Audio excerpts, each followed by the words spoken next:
Donc le bail cessible hors cadre familial, même s'il a un nom barbare, est un outil intéressant, qui est récent, qui est d'une loi de 2006, donc qui n'est pas encore très connu, et qui est l'outil que l'on a choisi donc, après mûre réflexion avec l'INER, la CCVF, pour aider les caves à pouvoir sécuriser leur foncier, puisque donc maintenant les coopératives ont des fois, pas l'habitude, mais ont la nécessité d'acheter du foncier. Et il y avait une question sur la sécurisation des raisins à la cave. Donc le bail cessible hors cadre familial permet à la fois d'avantager l'exploitant qui est coopérateur, puisqu'il va pouvoir mettre en valeur le travail qu'il a fait pendant toutes ces années d'exploitation.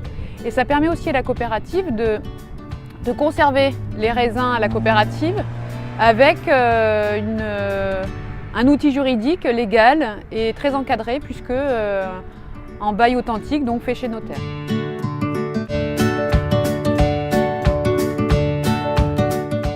Alors leur jeune qui s'installe signe un fermage de 18 ans, qui est au statut du fermage, donc pour un exploitant c'est toujours très intéressant, ça c'est la première chose. La deuxième, c'est que ce bail cessible hors cadre familial, comme son nom l'indique, est cessible à la fin du bail. Donc si le jeune travaille bien et met bien en valeur ses terres, il va pouvoir revendre son bail et en fait avoir une petite récompense sur son travail. Donc le souci qu'on a aujourd'hui, c'est qu'on n'a pas de recul sur ce bail, puisque les premiers baux ont été signés hier dans le département. Donc on ne sait pas encore comment va pouvoir l'utiliser le jeune, mais au niveau des intentions, je trouve que c'est très intéressant puisque ça favorise l'installation et ça sécurise la coopérative. On a réussi à avoir un mix des deux problématiques.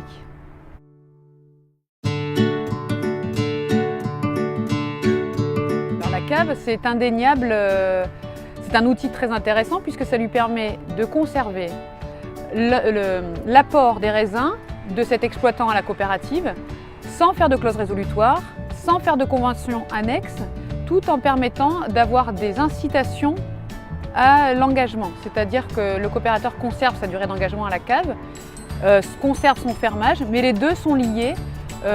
Tant qu'il reste coopérateur, son fermage a un prix raisonnable et n'a pas de porte à payer. Ce qui va être différent si la personne n'est plus engagée à la coop. Donc la coop arrive à favoriser le fermage auprès de ses coopérateurs, ce qui est vraiment très intéressant.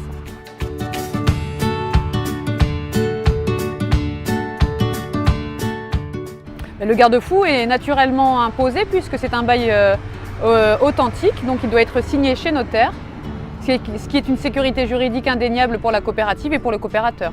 Tous les sujets pourront être évoqués dans l'étude et pourront être indiqués dans le bail, ce qui permet d'espérer des relations plus sereines entre la cave et son coopérateur et le bailleur et son fermier. Pour nous, c'est une sécurité juridique.